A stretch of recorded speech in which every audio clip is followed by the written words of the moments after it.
더 카피라이트 벌랑즈 투 더 어리지널 라이터 오브 더 컨텐트 앤드 데어 메이비 에러즈 인 머신 트랜슬레이션 리저치. 판용원 작자 소유, 괴기번과 가능 존재. 원문 저작 저저작자 기계번 결과. 학습터 밀리크 퍼널리스 아슬리 다리콘 턴, 댄 멍킨 다이터머컨 키설러헨 달럼 허실 터저머한 메신. 비. 이덩 트랑, 과기, 산업장관들 칩사, 다른 산업에 영향 미칠 수 있어 미국이 우리나라와 타이완, 일본을 포함한 네 나라가 가입하는 칩, 사동맹을 요청했습니다. 2. 영일 기자 간담회에서 이종호 과학기술부 장관에게 기자들이 칩사에 대한 생각을 물었고 장관은 이렇게 답했습니다. 반도체 동맹 이야기를 하는데 왜 다른 산업 이야기가 나오는 걸까요? 여기에는 공급자가 우위인 반도체 시장의 사정이 있습니다. 디램, 파운드리에서 밀린 중국, 반도체로는 맞대응 어려워 칩사 동맹은 아직 실체가 분명치 않습니다. 미국이 제안을 했고 우리나라가 고민하고 있다. 미국의 기술과 장비를 바탕으로 우리나라와 타이완의 생산시설과 일본의 소재 등을 결합해 안정적 공급망을 추구한다는 정도가 추측되는 내용입니다. 우리나라의 전체 반도체 수출 가운데 60%가 홍콩을 포함한 중국으로 향합니다. 칩사의 반도체 가치사슬에서 중국을 배제하는 내용이 담겨 있을 수 있기에 중국이 한국산 반도체 수입 제한으로 맞서지 않겠냐는 관측도 나옵니다. 하지만 현실성이 떨어집니다. 1분기 세계 디램 시장에서 삼성과 SK 하이닉스의 점유율은 69.8%에 이릅니다. 여기에 3위 마이크론까지 합치면 95.6%가 우리나라와 미국의 단 3개 업체에서 만들어집니다. 중국으로서는 디램에 대한 수입 제한을 했다가는 IT 제품 필수 부품인 디램 수급이 곤란해질 수 있습니다. 파운드리, 즉 시스템 반도체 수탁 생산 업계도 마찬가지입니다.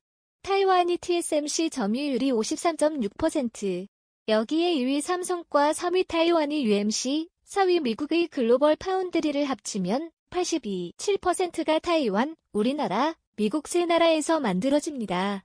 중국 업체는 5.6% 점유율이 스믹 등으로 비중이 높지 않습니다.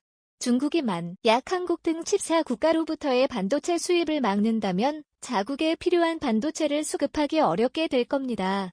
하지만 중국의 보복 수단이 없지 않습니다. 사드 보복처럼 무관한 산업 분야로 보복할까?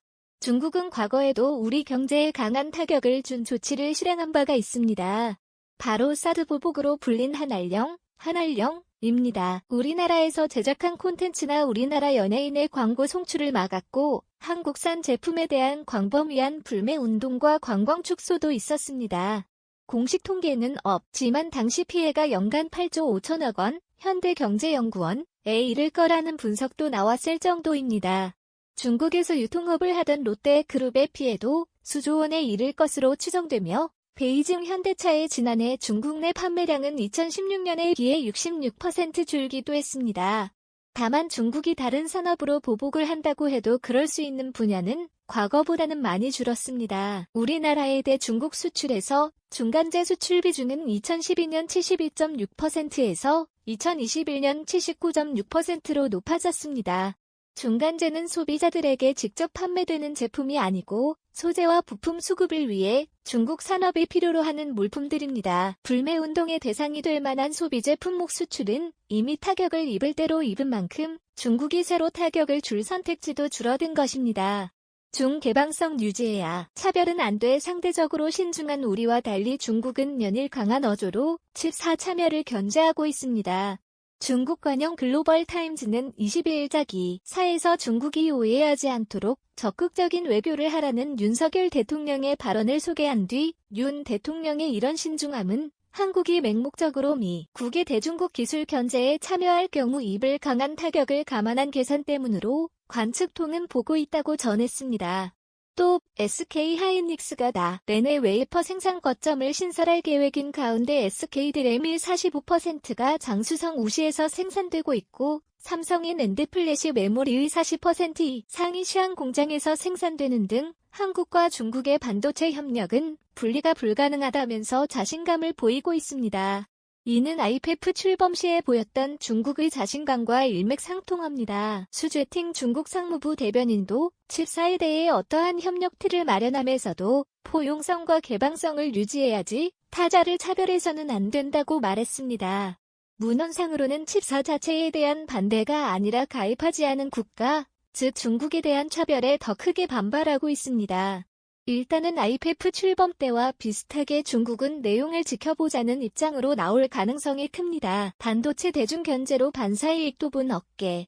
정부 고심 우리나라 반도체 업계가 미중 갈등으로 손해만 본 것은 아닙니다. 미국이 중국으로의 기술 유출과 장비 수출을 막으면서 중국 반도체 산업의 추격이 느려졌고 우리 업계는 일종의 반사이익을 누리고 있습니다.